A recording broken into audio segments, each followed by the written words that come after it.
All right, welcome to another episode of the Empowerment Perspective Podcast. By the name of the Beast from Josie alongside Spencer's here. How you doing, sir? Yeah, I'm doing wonderful, man. It's still snowing. Can't get away from it, man. On the last leg of the mini tour, I call it. Yes. And just general thoughts about the tour from the beginning to now. I think it's outstanding, man. We got an opportunity to get out of our comfort zone and come out here to the Midwest. Mm-hmm. I didn't know if it was snowing. I would have packed different. Totally packed different. Those shorts ain't working for you. No, my shorts are not working. And the Chicago wind is no joke, so believe it. Listeners, you have to understand that. When they say the Windy City, it is really windy out here. It ain't that bad, man. It ain't that bad. It was cutting last night. It was no joke last night. It was a little rough last night. So much so that you was ready to get a ticket instead of paying the meter. Yeah, you're right. Well, the wind was out there, though. But we made a stop in Pittsburgh. Shout out to Dr. Robick again. Absolutely. I actually got off the phone with her not too long ago, and we hopefully going to be working together on some presentations things. I think this empowerment perspective thing is starting to take shape a little bit here. Absolutely. And got another interesting phone call, and on the way here, I can't talk about it yet, but it's going to blow up a little bit. Okay. Then we hit up my brother in Ann Arbor. Oh, the smart guy. Listen. I want to say that I'm a little smart, but standing next to him, it wasn't even close. He didn't go in on me like you was hoping he went in on me, though. I thought he was going to leave us both something and be like, all right, y'all just chew on that and just get back out the mic. Just walk out the room. He's a little tired, I guess. So, last stop on the tour, we made it to the Windy City, Chi-Town. Actually, my favorite city, man. I really do enjoy this city. Just the wintertime, you stay away from Chicago. Listen, I already got plans on coming back. Listen, I'm right there with you, man. And I'm definitely, as far as introducing this guest that I have on, you got to understand, like, I'm putting a lot of people on this podcast that I grew up with that are doing great things in their life, man. And this is one dude, when I talk about looking up to people, this is another one of those guys that, came, he wasn't on Stinger Ave, he was like a transplant. We'll talk about that in a minute. But, he definitely was a part of the crew, but he was a local DJ. Okay. You see that movie Juice? Yes, sir. He's like, you my favorite local DJ. That's my local act. So he was cute. He was cute. I don't know who was Tupac in that movie, but he definitely was cute. But here's my thing, right? Now, when you guys have like looking out while he's stealing records like you, had everybody hit, like you had somebody who had the newspaper, and he's just taking 45s of people's stuff. By any means necessary. Yes, and I was kicking it to the girl at the counter. Oh, that was you at the counter. So really? Nah, that wasn't. And then she turned around. He was disappointed. I'll take one for the team. Put your head down. But nah, man, like I tell this story all the time when I go out and do my motivational speaking about I don't put myself around people that ain't about anything. Absolutely. And the people that we grew up, we supported each other. We knew that every time we went over Kyle's house, I was like, yo, Kyle, scratch something for me, practice something. He was always on the 1 and 2s and scratching and stuff. So any party he gave, it was guaranteed to have 20, 15 cats there supporting. We supported each other no matter what we did. Yeah, that's big. And then he went all the way down south on us, down to Winston-Salem State. He got the Rams on. He's repping it. We're going to let that slide. Temple's still the only, university that matters. I understand, but I will say that's a nice sweater. Thank you, man. That's how HBC. Yeah, that's a nice sweater. I got you. So he went down there and started doing his thing on the radio.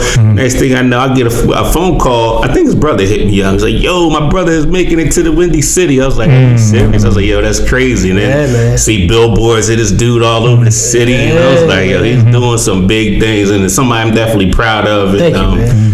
Kyle Santilli's in the building. That was a nice intro. I like that. I was trying to say quiet. That's a good look. I was practicing all the way up. Let me see. I ain't going all the way in yet. We'll talk about all that stuff later. But welcome to the show. Thank you for having us here, man. And I gotta say off the bat, man, we met you at the radio station, and he was like, yo, I gotta hit the TV and get a little appearance. I was like, yo, this is crazy, man. And just to see his life and the things going on, man. It is a little crazy. It is crazy, man. It's something I never thought I'd see myself myself doing growing up. Right. That's what I was gonna say. Like, did you even have this as a part of your vision back in Franklinville? And I didn't have a vision. That was my problem back then. You know what I mean? Yeah. But definitely not. Especially like, I mean, of course, you know, you talked a little bit about us growing up and being cool, you know, as a crew and all of that. But I think outside of my comfort zone, I'm pretty much a shy person. You know what I mean? I wasn't a loud kid in school. I was not. I was really like kind of quiet. Right. You know what I mean? So for me to see myself doing this, I could have never seen it. That's crazy. I've never seen it, man. It's a long way from Wawa flipping them sandwiches. Man, I was the best hoagie maker in the building, Franklinville, New Jersey. Then he left and they changed their bread. I was like, yo, what's going on with Wawa? Their hoagies is terrible. We need Kyle back behind the counter, yo. Kyle had a special bread. That's crazy. I was going for that special pin, man. Best sandwich maker in the building. You know? Yo, he got an employee of the month. I need that. I needed that. McDowell's. I wanted that. The big man. You know what I'm talking about. I was going for that. It's crazy, But let's talk about music. Like, when did you first fall in love with it and started doing this DJ thing? I think falling in love with music, to be honest, is probably, you know, me being a byproduct of my father. You know what I'm saying? Like, my dad was the music dude. You know what I mean? Like, so both my parents from West Philadelphia. Born and raised. Oh, wow. Wait a minute, time out. Did you know that West Philadelphia Fresh Prince the intro was actually a whole song? My son knows the whole song. Yeah, I can tell him to come here right now. All extra verses that we never heard. Carson! He gonna bring it. Carson! His son in the building. Come here, man. Hurry up, yo. He knows the entire song. He got bars? He knows that whole song. He don't have his own bars yet. Okay. He knows that whole song. He knows the whole Check the Rhyme. Wow. I'll say you raising your son right. Yeah. I'll say this. Well, he's obviously not coming. The last person that I've seen that was actually, you know, reciting some of Will Smith's music turned out to be Tupac. They had a video. So do we have a little Pac on our hands? I don't know, man. I mean, you know, if he loves the music the same way I do, that's cool. But you know, I'm not saying go be a rapper. You know me? Then why you make him get that Thug Life tattoo? So the kids in elementary school know he represent. No, but going back to your question though, back to your original question. Like, my father was that dude with the music. You know what I'm saying? Like, family functions and stuff. You know, he was the one making all the '70s CDs for everybody. And like, even when he passed, like some of his old homies from my grandmother's block in West Philly was like, "Hey, you know, some of your dad's music. I know you still got your dad's music. Make me a CD or something." You know what I mean? Like, he was that dude. Always had music playing. The first song that I can say I remember truly, like, yo, play that again.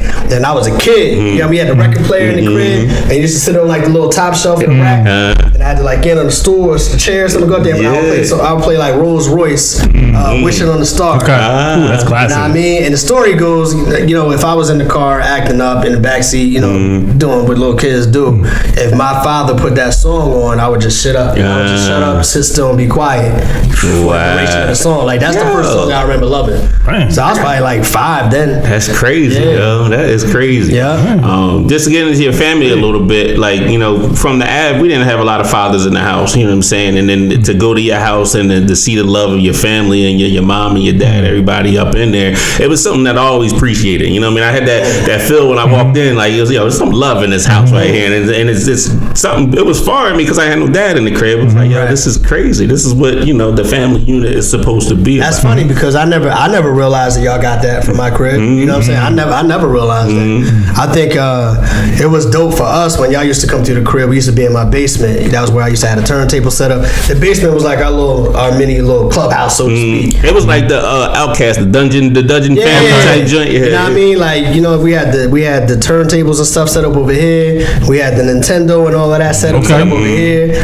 I was cutting hair or DJing, one or the other. So you know what I mean? I'll be cutting different cats' hair. And then on the other side we had the weight bench. And then my mom might be over there washing clothes. Don't forget the wash machine. Yeah. So that's dope. That's dope that you got that. You know what I mean? And I think as an adult now, I look back on it and appreciate it. I didn't really think of nothing of it back then. Yeah, I mean, I'm lucky enough to come from a family that not just my immediate family, like, you know, we was talking earlier, like my extended family is just a lot of love. Like my cousins was my friends for real, you know what I mean? Like, so yeah, that's dope. That's dope. So that's just kind of what the vibe was in the house. My father always played music. We was in the basement rocking. You know what I mean? We just, you know, that's how we kicked it. Right. So then your first experience at turntables, like I know, obviously you had the 1200s, right? The techniques. I really didn't. Because I had looked like 1200s.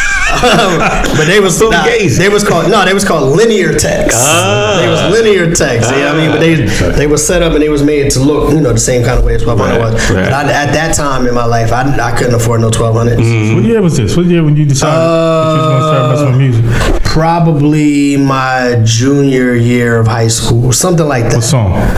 Was I when I first started DJing? Was it The Bridge? Because I have a buddy of mine that when he was going into music, The Bridge was for him. I think when I first, one of the first records I remember getting that probably came out that year was like Check the Rhyme and all that.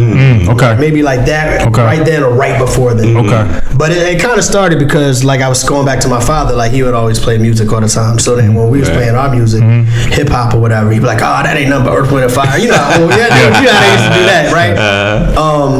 So like, and then I was kind of discovering different samples in his music. And then the first thing he got me was this, that everybody talk about the old Casio keyboard that had a little sample. But the sample was like 1.5 seconds. You know what I'm saying? So I got that, and we was playing around with it. And he saw us playing with it, so we had some interest in it. I'm gonna get him to do that later. I thought he's coming to do it. Like I'm ready. Yeah. So he saw we had some interest in it. So then the next thing he got me, because we took to the sampler keyboard, was a mixer. Okay. I mean, it was a DJ mixer, but it had like extra channels on it. So it had like 1, 2, 3, 4 channels on it, a master, a mic input. But what else I had on it was an 8-second sampler. Push button sampler. Push that joint to start recording the sample. That wasn't ADK, was it? It was Stanton, I believe. Okay. I believe it was a Stanton. Carson, I'm gonna call you in a minute, so you can. I want you to play the Fresh Prince song and do the words for me. He's like, yeah. Gotcha. I'll call you in a minute. I got it. Gotcha. No problem. Crazy. That's all you need, Dad? I got it. I thought my teacher called. He looked at you look like, did my teacher call?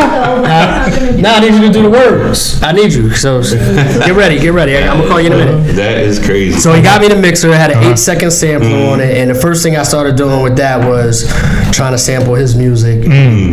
Push tape deck, produce. Like I sample something, play it on the tape deck, play that back on one tape deck, add another sample to it. I started trying to make beats that way, and I also he got me that, and he got me one turntable. Told me if I wanted the other one, I had to buy it myself. So I did. Went out there, bought that, and then that's a lot of hoagies right there. A lot of hoagies. And that's so you know, man, I'll be downtown Philly every paycheck buying records. And that's just kind of how it started. Just digging in the crates, getting through there, huh? Pulling out his records for samples, going to buy my records to play. You know what I mean? And started making tapes, you know, just on my street or whatever, and doing parties and stuff like that. Right. So we talked about one of the presentations we gave was Hip Hop 101, how to reach today's hip hop generation. What has hip hop meant to you? Like, how's it shaped your way of life? It's so much, man. I think for especially us of our generation, there was so much information in the music. You know what I mean? Like, you know, we had, and there was a variety too. Like, we had obviously, you know, the Run DMCs and all of that that gave you that street perspective then. But then, you know, as things grew, we got into the Jungle Brothers and the Tribe Called Quest, and you had that Afrocentric viewpoint. Then you had the militant viewpoints from people like, you know what I mean, Public Enemy and all of that.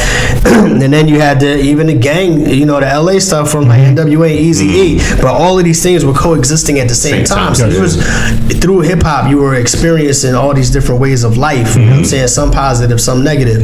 I think for me, on a personal note, it was something that I finally felt like, yeah, this is me right here. You know what I mean? To you, right? Yeah, like, because I think before that, I don't really know what I could say I had a real interest in, something I could hold on to that I could just take to, like, every day, this is what I'm doing. You know what I mean? Like, hip hop kind of gave me that. Right. Yeah, I feel like it gave you an avenue to be you. Yeah, for the most part, exactly. Because I always liked music, but it was a little different once I got to that point. You know what I mean? And a lot of that had to, you was talking about the whole Stan Garab crew, a lot of that, you know, had to do with that. One thing I always, and I probably never said this to you, or I don't even know how many of y'all know it, So when I got to Delsey in high school, that's when I met a lot of cats from Stanger Ave. Because before that, y'all went to what? Aura school, yeah. Yeah, so I was already in Franklinville, so I went to Delsey Middle. Got you. I went to the Ritter School, whatever. And a lot of times in those environments, I was like the only black kid or a few black kids. There was a few of us, you know what I mean? And this is my story. I'm gonna tell you. This is how important Stanger Ave is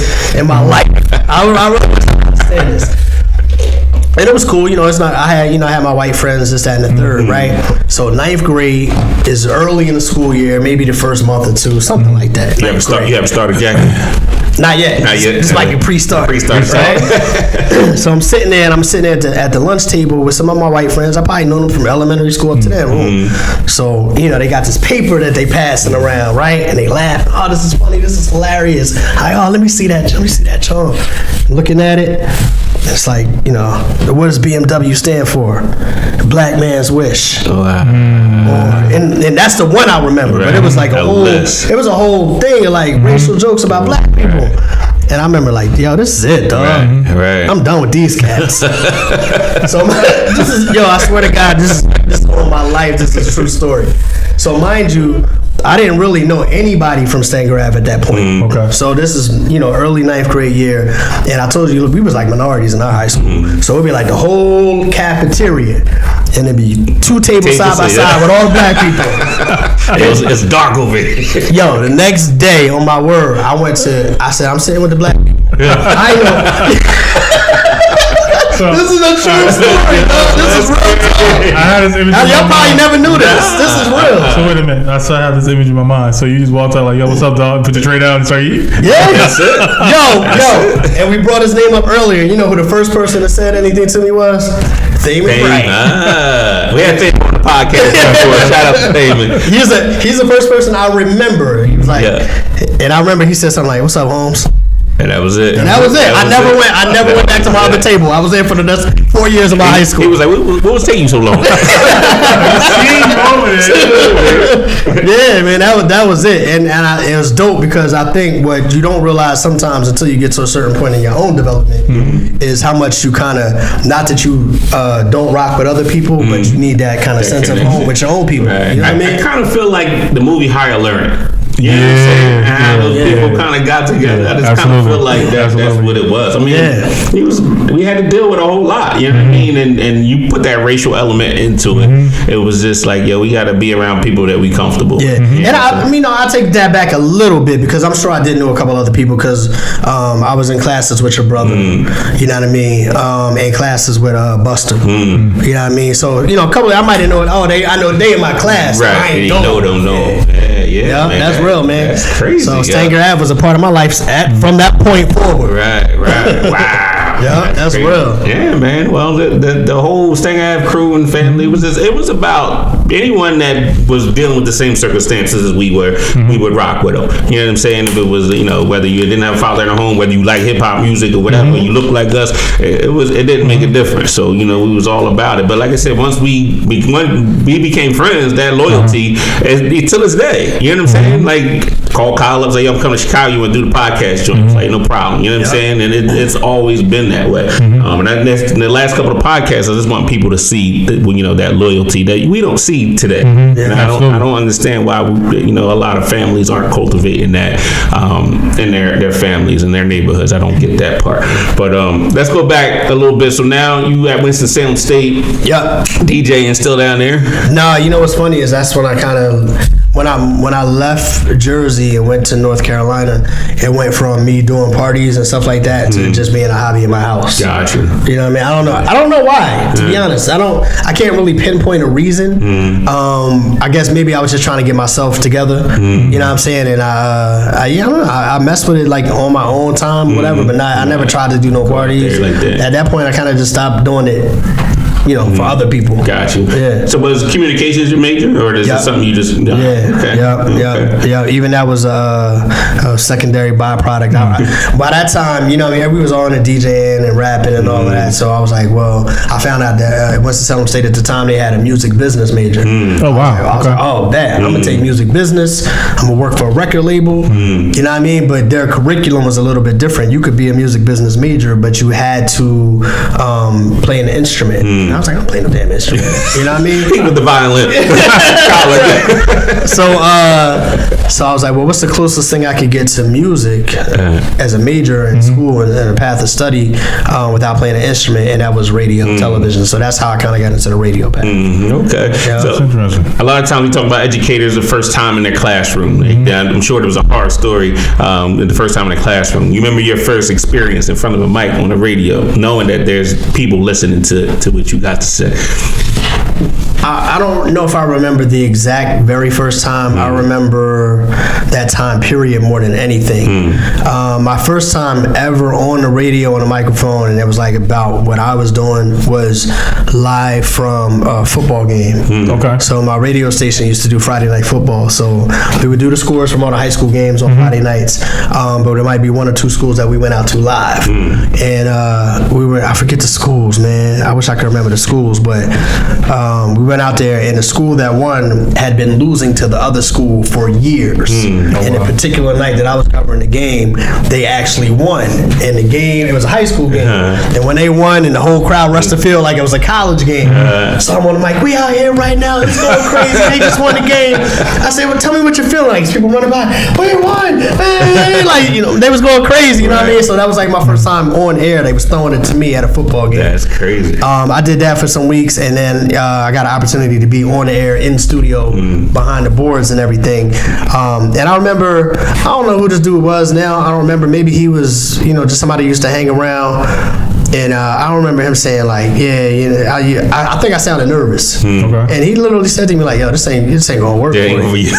And I remember stopping and looking at dude like, no, this gonna work. It's gonna work. So I'm telling you, got an attitude. Yeah, I Right then and there. did. I had a little bit of an attitude. You know what I mean? It is. Yeah. That was petty of him to say that wasn't gonna work. Right, because he wasn't nobody of authority. He was just somebody that was just hanging around. Like, you just giving me your random opinion. Walking around like, yo, you whack. Right. I'm gonna start doing that. Just walking up to people like, yo, don't quit your day job. I'm gonna go up in a business, some random business. You don't know what you're doing. I just remember, there's certain memory. I remember that. I remember how I felt, and I remember like I was like, no, it's gonna work.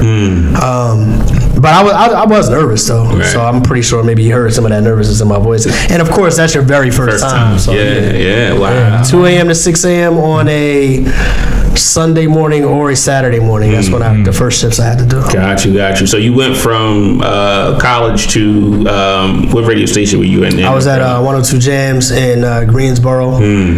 Winston-Salem State and Winston-Salem itself and Greensboro and High Point are all part of one metropolitan area. So it's the same area, even though it's a different city. Got you. So you go there. Now you got a little bit larger audience that's there, and then I was actually doing it simultaneously. So I was, I didn't do nothing traditional, man. Like when I first graduated high school, I went to Gloucester County, and I was DJing and stuff. So I would skip class. Me and Damien would skip class and go buy records in Philly. Shout out to my man Damien Crouch. We had you on the podcast too. I literally did 3 semesters there. Got put on academic probation, and they was like, "Yeah, you gotta get your stuff together." I'm like, "This community college."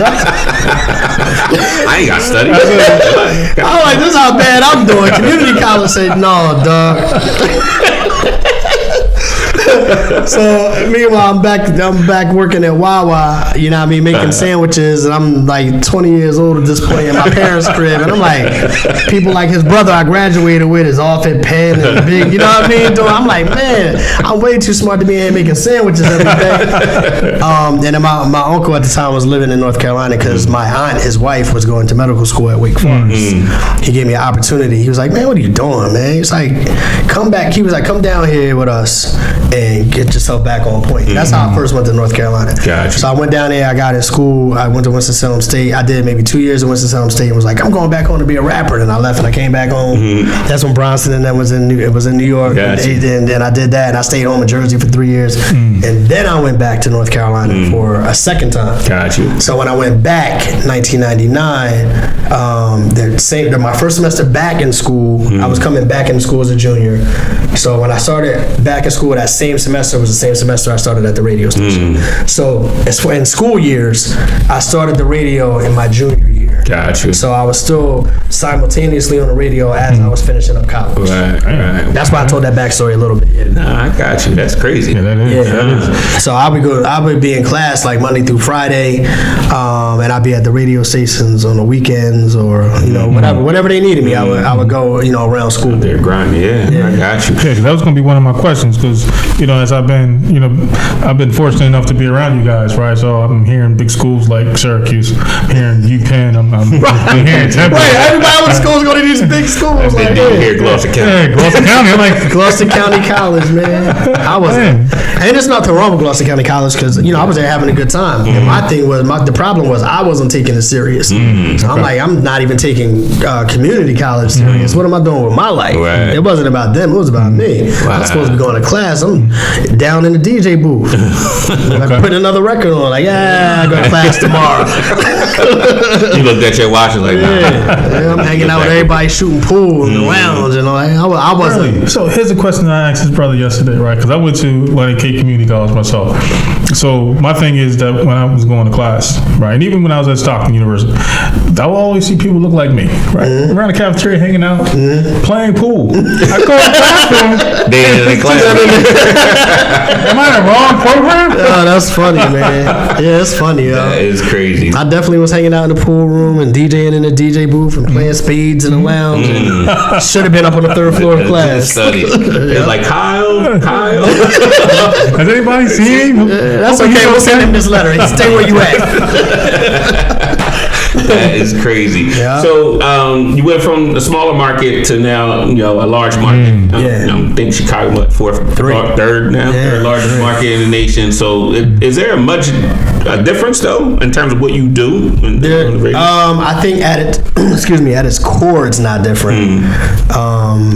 You're doing the same thing. You're still trying to relate to people. You're still trying to be in touch with people. You're still trying to relay the information, play the songs, that and the third. What's different, I think, is the exposure level. You know what I mean? The things that you have access to. You know what I mean?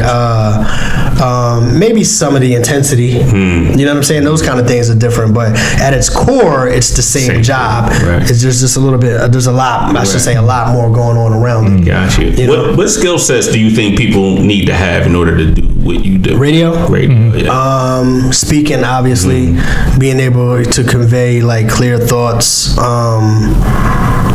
The ability to be yourself. I think the key to the best radio personalities are the ones that are who they are 24 hours a day, and you hear that on the microphone. I remember growing up and hearing certain people on the mic and being on the radio and be like, I doubt they talk like that sitting around a kitchen table. Right. You know what I mean? So, but you do have to project and those kind of things. Right. But I remember very early on saying that I wanted to sound the same. You know what I mean? The same way we sitting here talking, I want to sound on the radio. You know what I mean? And I made that decision consciously early on. So I think that's a big deal. That's something definitely, because I checked out your show a couple times on the iHeart app thing, what I mean, driving in. And it did sound like, we in the basement again. Yeah. Right. Having a conversation. Having a conversation in the basement. So I definitely get that vibe from you. But how big is networking in your job? It's huge. Networking is definitely huge. The one thing I think it's true maybe for any industry, once you get into any industry, you realize how connected everybody is, regardless of distance. You know what I'm saying? I think networking is key. Like, a lot of people, that's how they find out about the next job, or that's how they get recommended for certain jobs. Gotcha. Certain people are like, oh, so-and-so might be good for that. Right. So-and-so might be good for that. You know what I mean? You want to be top of mind. You want to be, I'm saying? Oh, yeah. But if nobody knows you, it's not saying that you can't get the job, but it's going to be, you may be an afterthought. Right. You know what I'm saying? Right. So I think networking is key in any business. Right. So let me ask you, so the transition of you coming from North Carolina to Chicago, like, how did you get that opportunity? Was it because of your networking ability to get that opportunity? Like, before I even knew one thing about me, especially when I was really trying to, at the end of my run in North Carolina, I kind of knew that was coming. Okay. So I would try to get on my hustle early and I was sending tapes out to everybody, so to speak. Not tapes literally, but emailing people my stuff or whatever. So Chicago was one of the cities that I sent it to, and I didn't care if they had a job posting or not. Oh, who's in charge there? Such and such. Okay. I'll look people up on the internet. Okay, such and such is the program director there. Oops, send them one. Okay, who's out in LA? Oh, such and such. I used to have a list. You know what I mean? All the radio stations that I felt like, I could work there. All the different cities throughout the entire country. Whether they responded or not, I sent them. Send them something. Yeah. So even when I did it to Chicago, I sent it to Chicago. I didn't hear anything right away, but 6-7 months later, I got a response. Got a response. And you say, "Oh yeah, your stuff sounds kind of cool."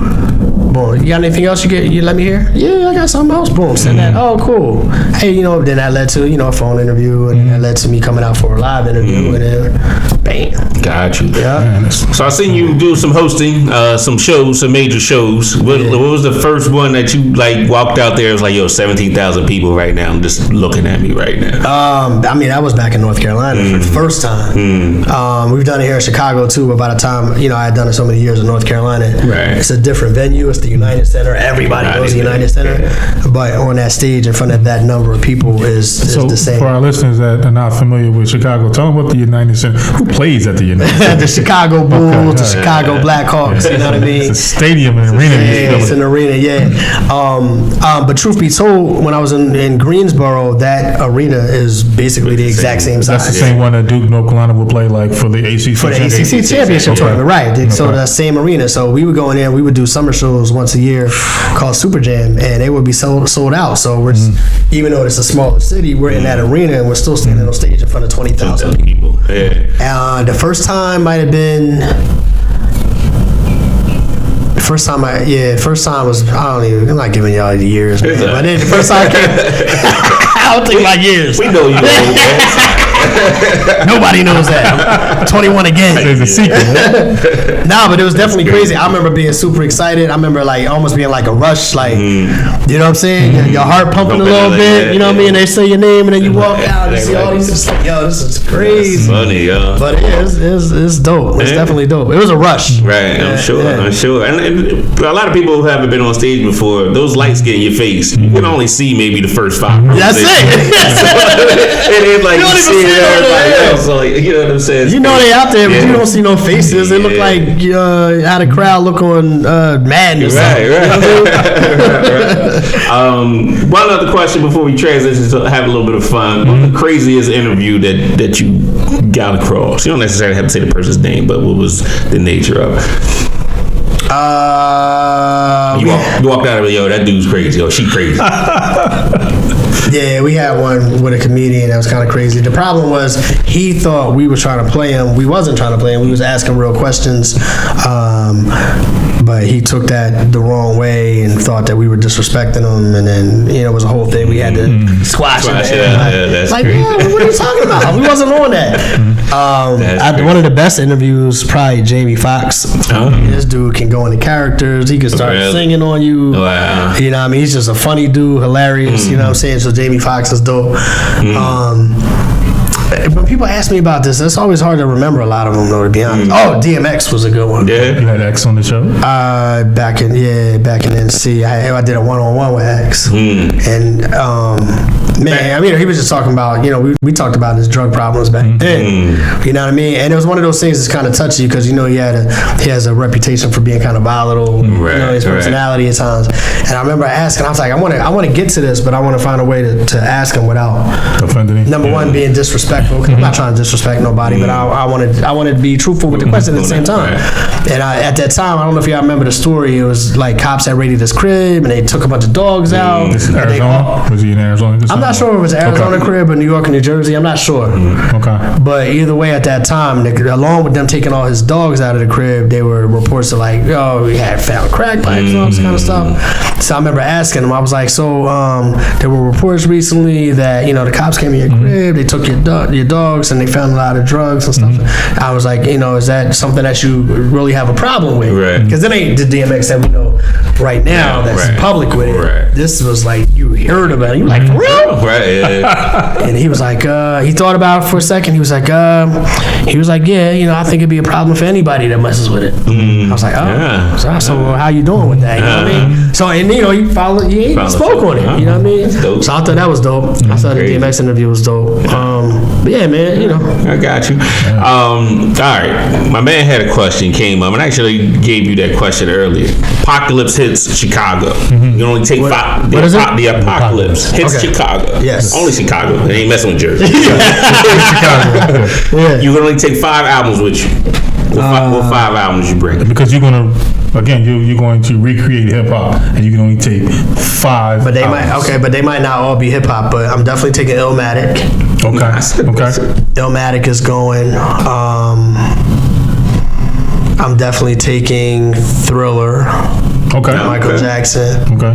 Mike is going. I used to be a Michael Jackson fan. People used to talk trash about Mike. I would be heated. You'd be mad, man. Not gonna talk about Mike. I'll give it a little. Wait a minute. Did you have the jacket when you pulled up and I don't. you didn't have all of Yo, that? somebody told me I had the jacket, but I don't remember having it. I remember wanting the jacket. You definitely had the glove, though. I don't think I had the glove. That's when you spent it away. DJ MJ.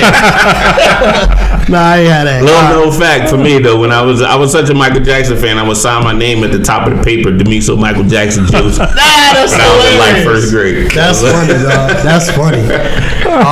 So yeah, Illmatic. I'm taking Thriller. It's a tough question. It really is a tough question. I might take. God, this is tough because there's so much out Let me there. throw one in. Now, James Brown, he's probably the most sampled artist in hip hop. Are you taking James? He don't even speak English. It doesn't matter. We still sampled him. That's why we got mumble rap right now. because of him. I like James Brown, and I like songs. I don't know. I'm taking a James Brown album.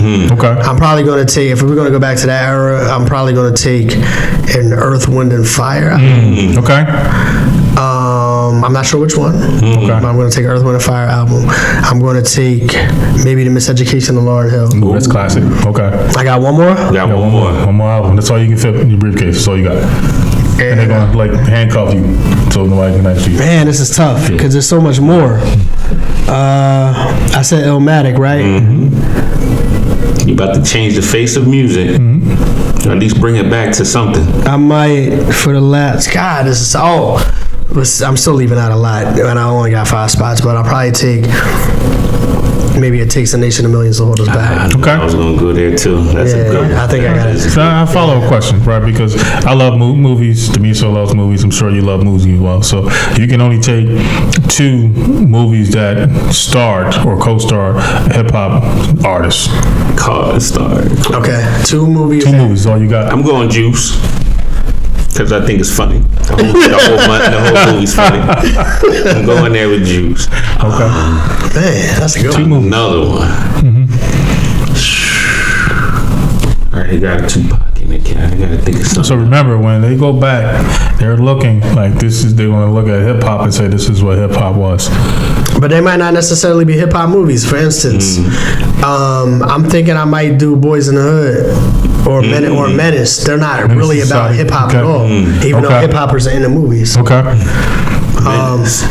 I know that's tough. Boys or Menace, because I don't want to take both because they're kind of in the same lane. Okay. What's a good line for Menace to Society? You think about that. A good line. You want these cheeseburgers? You want these cheeseburgers? That's hilarious. Yeah, that's the name of the podcast, right? You want these cheeseburgers?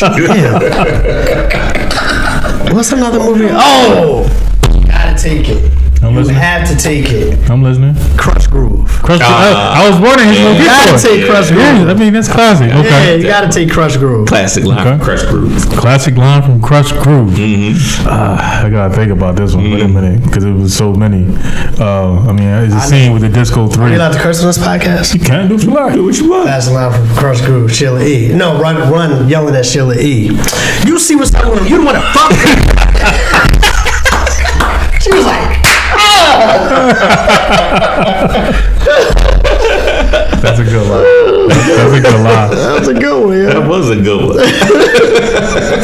That's funny. I'm trying to think of another line. I'm trying to think of something with the Disco 3 because it was something with them when they were before they went performed in the hallway in the stairwell.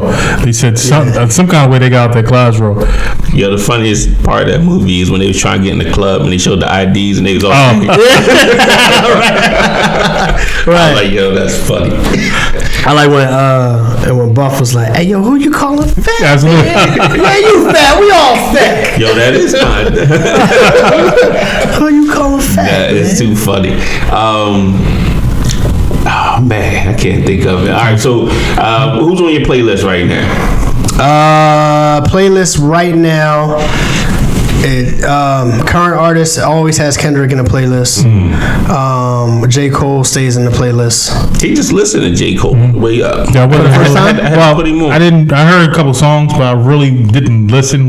Yeah. But when you're driving 4.5 hours, it gives you opportunity to listen. What y'all listen to? Which what I projects? took him back all the way to what was it? Not Mr. Nice Watch and all that. That first Dollar That in the first Dream. album. That first album. So you got to go back a little bit further. You got to go back even before that. The mixtape before that was Friday Night Lights. Okay. Listen to that. Fire. That Lights Please on that one, right? Yeah, that Lights Please was on that, and then he that's a brought it mixtape, back. and then it came on the album. Because I think if I'm not mistaken, and obviously I'm not J. Cole, but if I'm not mistaken, Friday Night Lights was he was trying to release an album. The record label was holding him up, and so they just put it out as a mixtape. Like, we tired of waiting on y'all, and that was Friday Night Lights. Okay. But it got heat on there, and the one before that was the Come Up. The Come Up, and I still got the Come Up in my truck right now.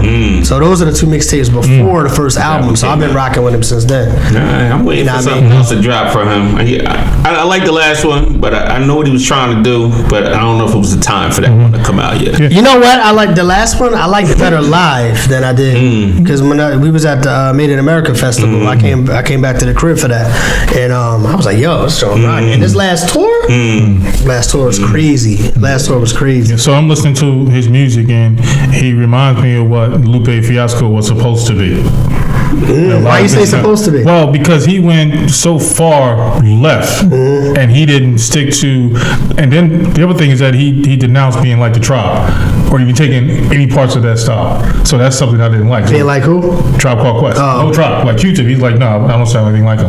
Like, yo, you sound just like him. You sing music and everything else. Really? Lupe? I never made that connection with Lupe and Tribe. He was, I think, on BET. He was supposed to did one of their songs, or he did something, and it was like, yo, you messed it up because you forgot the words. Oh wow, okay.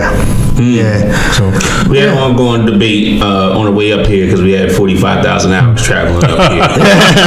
What was the top love hip hop songs? ooh, yeah. You gotta say I Need Love. Okay. And we You gotta throw that definitely in throw it in there. there. I don't know other than that, to be honest. How you feel about Renee, Lost Boys? That was dope. I guess that was a love. You Oh, can't. She died at the end. she did die then, but he loved her. True. And I'm gonna say this, and I know it's gonna sound crazy, but I really think that Biggie, "Me and My Bitch" is a great love song. Okay. That's a great love song. Okay, that is. I know the language is what it is. Yeah. You might be like, I don't appreciate the language, but the way he's talking about his affection for this girl, His- I was like, this is a love song. Right. Well, I would say this, like his opening line, right? That was so hard. I said, I don't know if I had it much love. I have a love. When I met you, my first impression, you were a trick. You look so good. Y'all know the rest. I don't think that I have that much love. I don't think I've ever been in love Too far. like that. Absolutely. You looking at your dad like, Nah. You know what's funny? You know what's funny is that at that time, in that time period, nobody took it that way. Nobody took it that way. It's only looking back on it. You like,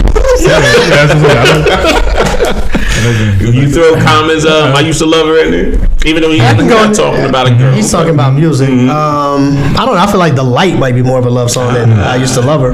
Light's dope. That's a dope You know what I song. mean? Huh. That's funny, yo. I What can't. about how about international players? Outcast? Yes. Keep your heart. 3 stacks to keep your heart. I guess. Not really for me, though. I mean, yeah, that particular verse, yeah, but for me personally, I don't put that in there. Okay. I'm going Meth and Mary. That was tough. You gotta throw that on there. That's a good one. Yeah, that was tough. That's a good one. Yeah, I gotta rock with that. So that's crazy. Yeah. Now on the West Coast, do they love anybody on the West Coast? I can't think of any hip hop love song that actually came from the West Coast. Snoop Dogg came out on the stage at the Source Awards. Y'all ain't got love for I got no love for Snoop Dogg, Dr. Dre. Y'all don't love me. Let it be known. I can't think of anything off the top of my head. Snoop Dogg did "Beautiful." That was years later. Okay. That was dope. That is true. It's too hard out there. Really, Ain't no love out there. It's too hard out there. Even California love was hard. Right. That's funny. The whole Doggy Style album was a love song. The whole thing. That's Gin and juice? Do y'all remember? But let me ask you this: do y'all remember Big Daddy Kane's love song on his first album? Refresh my memory. Which one was it? You got me waiting for you day by day.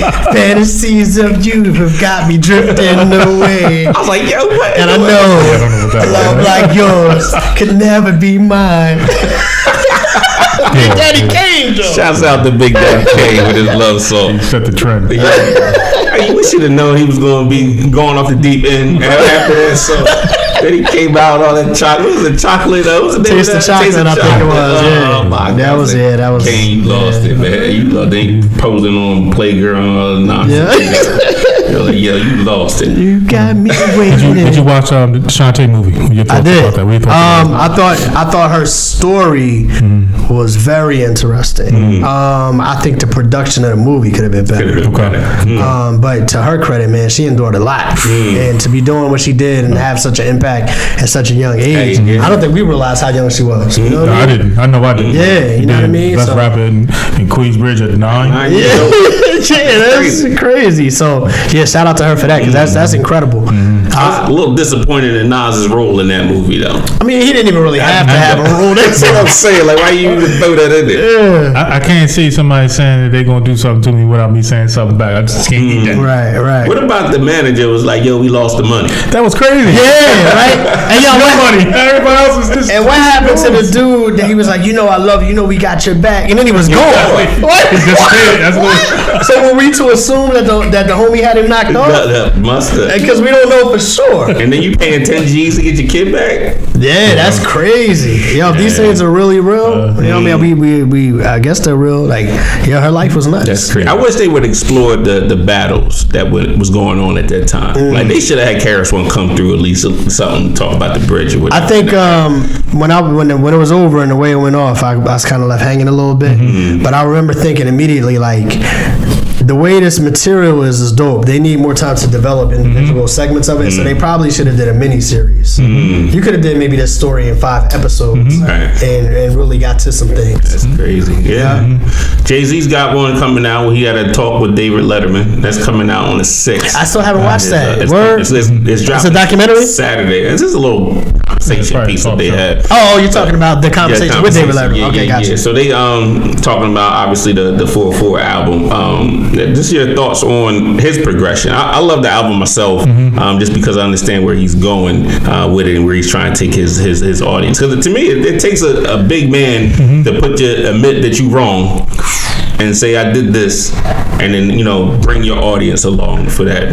I'll say this, you know what I mean, just to keep it 100. I think I do love Jay-Z's progression as a person. I do like that he was very introspective on the album and kept it real as far as his personal life.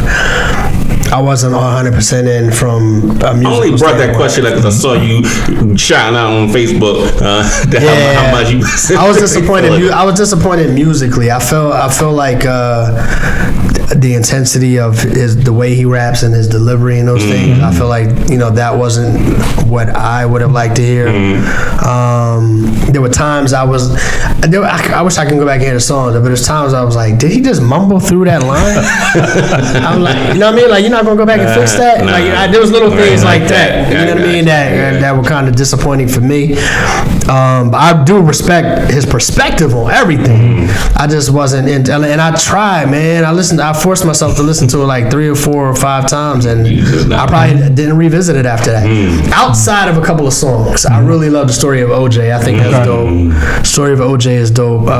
Family Feud is dope. You know what I'm saying? So I can pick a couple of songs here and there that I rock with, but as a total project, I got you. Because that Smile song, Smile, I had to skip that one, and there was another one I was like, I can't. Yeah, I think he does that like every 6th album. He'll do something because he did something like that before, and I can't remember the title. We was listening to it on the way in. He was talking about the beach, like it's a beach. But that was like similar album that he did, whereas though he tries to do something different. Too much. I'll say this. I like that album though. I think it's really important though to kind of overstate like how much I love where he is as a person. Like him and Diddy. You know what I'm saying? Because there was a time where I was like, man, Diddy, you really commercializing the hell out of our music right now. But where he is right now, I love where Diddy's at right now. And the fact that him and Jay are both on the platforms that they on, and they kind of on the same page when it comes to like rocking out for black people and just kind of representing a space that we didn't really have before. Like I love when them dudes are at right now. Got you. I'm gonna flip it a little bit. We're gonna wrap this up soon, but I know you had a nonprofit when you was in North Carolina. You're trying to bring that back out here in Chicago. Talk about what your plans are for that nonprofit. I can tell you what I have done. I've supported youth athletics with it when I was in North Carolina. It started, me and one of my homies were coaching our kids. You know, Nadia, my daughter, my oldest, and his son. They were on the same soccer team, so we kind of built a few teams and they used the nonprofit to support it. You know what I mean? And little stuff like that, or if an organization, like say you had an organization, like we're trying to get these T-shirts for the kids. I'm like, all right, let's partner up, let's do this fundraiser, and then y'all keep that money, and then, you know, little stuff like that. There was one time that we sponsored a family for Christmas, so I took submissions for people that was having tough times for Christmas, and we picked one and we went and bought all the gifts, and then ended up from trying to do one family, we got so much support, we ended up doing like 3 or 4. That's awesome. Stuff like that. So that was how it looked in North Carolina. Hopefully it'll be similar once I get it going in Chicago. Gotcha. You know what I mean? You know you got the supporter empowerment respect. Yeah, appreciate y'all, man. Sure we got that up and running and things of that nature. I do want to wrap this up. Wait, we gotta get the young boy to do his Fresh Prince of Bel-Air. Hey, Carson! Come here, man. Bring your iPod. Special guest in the building. He's about to go in. He's about to go all the way in. Do we need to give him a special intro? We need to do. No, he's gonna get shy and not want to do it. We gotta keep it low key. Keep it low key. Like it ain't nothing, man. We ain't even. Come here, man. Ain't nothing, man. This is easy work, light work. That's funny. He's trying to make his grand entrance. He's trying to stall. Right. Come on, man. Just do the drawing for me. Just do the Fresh Prince song for me. Play it, and I want to show them how you know the word. Come on, don't be shy, man. Come on. Come here. Don't leave out. Come here. Is this it? The wedding ceremony, yes. All right, well, come here. I'll do it with you. Carson. Come here, man. Now this is a story all about See, Shabby I'd like to take a minute just Sit right there. tell you how I became the prince of a town. You can do it from there. Right. Anyway, we were talking earlier. This the whole song. It's crazy. Yeah. I didn't even know it was a whole song. There's a whole song. I like how they strategically took pieces out of it to make that Right. that intro. The plane landed, and when I came out, there was a dude look like a cop standing there with my name out. See, that's the part that's not on the show. And I just got here. I sprang with the quickness like lightning disappeared. Right. Whistle for a cab, and when it came near, You know that part. Yeah. Dyson and Like, yo. if anything, I could Anyway, That's being crazy. shy. It's man. all good though. Yeah. We'll get him on the future podcast at some point in time. Yeah, man. So we like to close out by any words of wisdom for anybody back home or anybody that's trying to get into the industry or anything that you want to drop some gems on.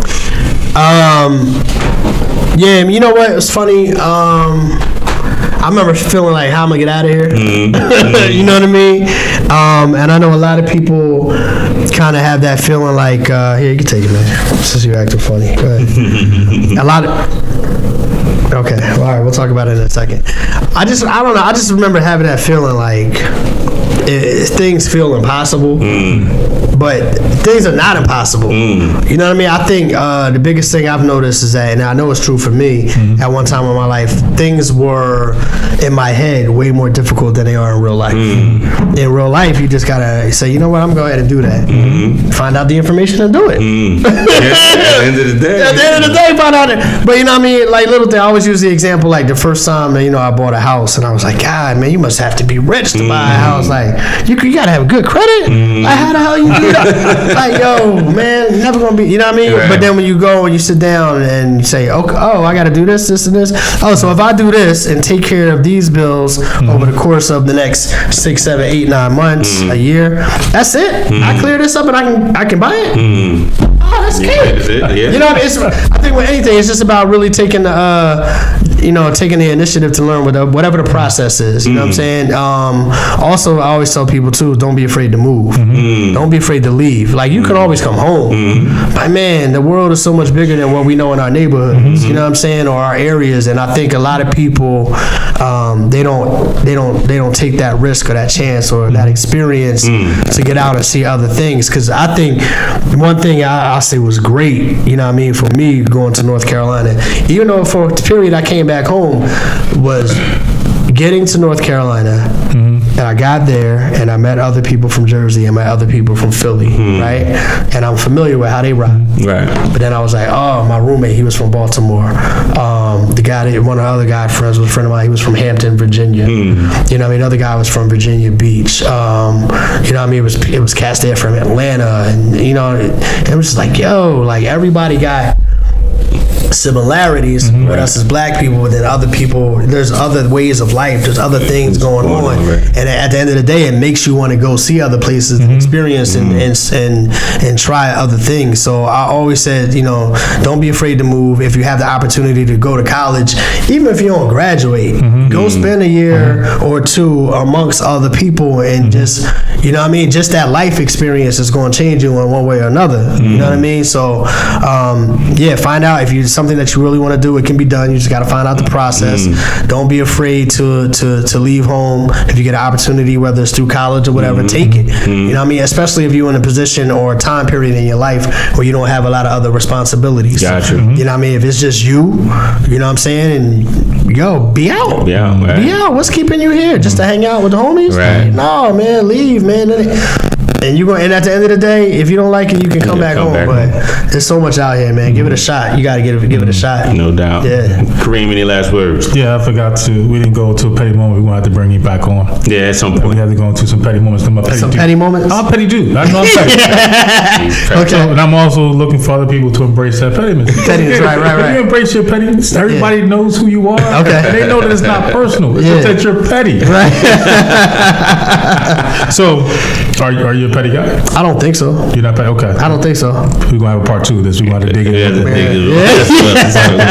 you about to ask me something petty I did before, and I was like, before you even asking, I was thinking in my mind, like, what's kind of something petty I did before? It was petty when you almost crashed when we was driving over here and you hit the horn. I think that was a petty. You thought I was petty? Dude, trying to get my lane. I wasn't petty. Get out my lane. I think here's a petty moment, right? Okay, you got one? Go down in the basement, and this is back in the day. He had this contraption around his mouth, and it was it was an asthma thing that he was doing. I had asthma, so I used to nebulizer? Yeah, it was right. petty because we didn't know what it was. He didn't explain to us. I was like, "Yo, what's wrong with that?" Was petty. I had to look it up. I used to hang out in the worst place in the house, having all that asthma, the moldy basement. In the basement. Water in the basement. Everybody down there wheezing. I was like, "Yo, let me get rid of that." I had a nebulizer session. That's funny. Yeah, man. Pass that. 2 hits and pass, yo. 2 pulls and pass. Puff, pass. That fuck pass on the nebulizer. Let's clear down. We good. We good. Last words, sir. Again, as always, embrace your pettiness. Absolutely. But also, be willing to take chances, take risks. Because we had Kyle on today who was willing to take a risk. We had your brother on yesterday, and he gave up football to take a chance at the engineering program. So be willing to take that risk because it'll pay off. Absolutely. Definitely want to thank you for being on and taking the time. Appreciate y'all making the trip, man. Absolutely, man. We definitely gonna come back to the shop for sure when the weather's a little bit nicer. We'll be back out here. Summertime Shy is the best. Yes, I feel you. Summertime Shy is something special, dog. Yeah. So Okay, but how should I dress? In the summer? No, because y'all summer may be different from Jersey summer. No. Summer, you gonna get into them 90s. Okay. Yeah, No humidity or no humidity? You get into August, you're gonna get into them 90s. Okay. Humidity, no humidity? What we like? 'Cause you guys got this huge lake out there that. I don't think the humidity is too bad. Okay. I don't. All right, we're coming back to Not really. Yeah. definitely coming Right, back. coming back. I'm gonna close out with today's lesson. Today's lesson is gonna be called "Move, Get Out the Way." Listen, a lot of speaking on what Kyle was talking about. A lot of us are not getting to where we need to be in life simply because we are in our own way. That's real. We keep thinking about all the setbacks and where we came from and all the roadblocks and the uncertainties and things. And you guys know how I roll. If there's an opportunity, I will go out and take it. If it's not one there, I'm going to try to create it. So stop getting in your way. Stop, worrying about, what's going to happen, and just go out there and get it. And just being on this road trip, me and Kareem was like, yo, let's hit the road. We met so many people and made so many contacts out here. And we was in Chicago for like an hour. Yeah. We met some amazing people and going some things. But I got a phone call about something that's coming up, and it's just all about not even worrying about really tomorrow. And don't get caught up in the end product. Enjoy the process. I think a lot of us are so concerned about that end product and making all this money and doing all these things that they forgetting to enjoy the process. Yo, that's a big one. I should have That's a huge said one. earlier. Like, if I could backtrack a little bit, but add on what you said, so many people have lost opportunities because at the time there was no money attached to it. Like, you got to take the opportunity for what it is, and that money gonna come. Absolutely. Yeah. We not making a dime on the Empire perspective right now. We in the red right now. It's purple. Ain't it red? We in the purple. That's real though. That's real. But for us, it's not about the money. It's about exposing people and helping people as much as we can. Yes. And I believe Russell Simmons had said this before: is that you got to stop chasing money. As long as you provide that service, the money's going to come. So I'm not really worried about that. Stop worrying about that finish line. I remember in high school I used to run hurdles, and we had this idea like. I knew there was a 10th hurdle at the end, but I was attacking the first 3. Then it was the next 3. Then it was the next 3, and then you can get to that finish line. So get out your own way. Stop chasing the final product. Enjoy the process. Put yourself around positive people that's doing stuff. I can't stress that enough. And you got to cut some of these people that ain't about anything out your life and out your company and your businesses that you're running, and really just go after it. So thanks for listening to us. This is the last stop on the road trip, so let's make some noise for ending up the road Back in trip. Jersey. You guys are doing a good job, man. This is good stuff right here. We trying, man. We trying. We just in the future. Actually, I'll be back in the Chi doing a conference on the 20th of April, STEM conference. So Empowerment Perspective will be back in the Chi for that, and then we are in the A, and then in June Vegas be out there in July. Got to put a road trip going down south though. I need some sunshine and warm weather. We got to do that too. We're gonna put it together. So we got some more programs coming out. So like always, stay empowered.